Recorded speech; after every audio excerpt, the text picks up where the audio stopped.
Hi, this is a DIY cake box gift for a friend. So I have made it accordingly. So first of all, I have used cardboard and then covered it with black chart paper, and I had cut pieces and arranged them accordingly.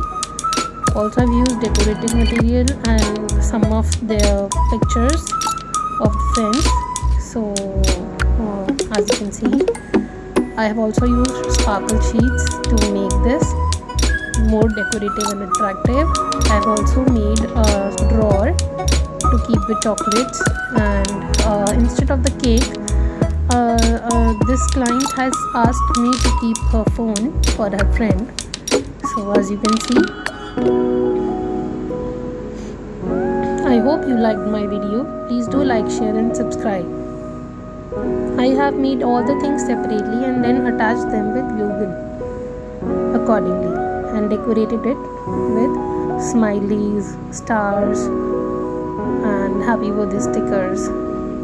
So this is my DIY gift cake box. I hope you liked my video. Thank you.